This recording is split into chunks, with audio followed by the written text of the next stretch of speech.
Bonjour, je réponds au débat Tundi Hangivika. Je suis défenseur des droits de l'homme à la République démocratique du Congo.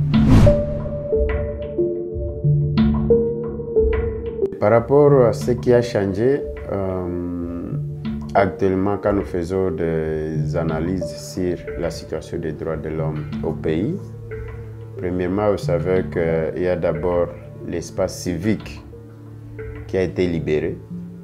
Donc, même s'il y a encore des couacs, mais au moins actuellement, les gens peuvent organiser des manifestations, des réunions sans être inquiétés, même s'il y a quelques manifestations que nous avons déplorées, la manière dont elles ont été réprimées, les cas des élèves de Beni qui étaient en plein sit-in, les cas des femmes à Beni, et même à Goma, nous avons déjà enregistré quelques cas de manifestations réprimées.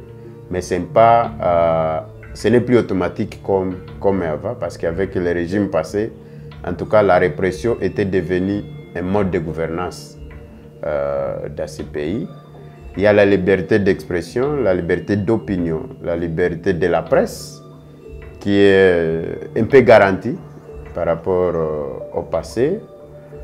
Les arrestations contre les acteurs politiques, les acteurs de la société civile ont essayé de diminuer, même si nous en enregistrons quelques cas. C'est le cas récemment à Ituri où nous avons observé l'arrestation des députés, mais qui par la suite a recouvré sa liberté. Chose qui ne pouvait pas se faire peut-être dans le passé. Il y a eu plusieurs exilés politiques, plusieurs prisonniers politiques qui ont recouvré qui sont libres actuellement et vaquent librement à leurs activités au pays. Mais il faut peut-être aussi souligner les poursuites judiciaires. Parce qu'à notre niveau, nous décrions souvent les actes de corruption, les actes de détournement des deniers publics qui, dans le passé, demeuraient impunis. Mais présentement, nous sommes en train de sentir que même certains dirigeants commencent à développer des attitudes positives parce qu'ils savent que aussitôt qu'on déniche qui ont détourné, qui sont tombés dans des actes de corruption, en tout cas, la justice ne va pas hésiter à les poursuivre. Donc, ce sont des signaux forts sur l'amélioration des droits de l'homme au pays.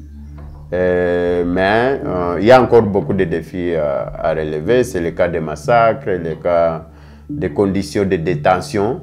Parce que dans nos prisons, il y a plusieurs prisons qui sont devenues des mouroirs, où il n'y a ni à manger, il n'y a pas de soins, il n'y a pas... Donc les détenus vivent dans des conditions inhumaines, ils passent nuit et jour sous les intempéries.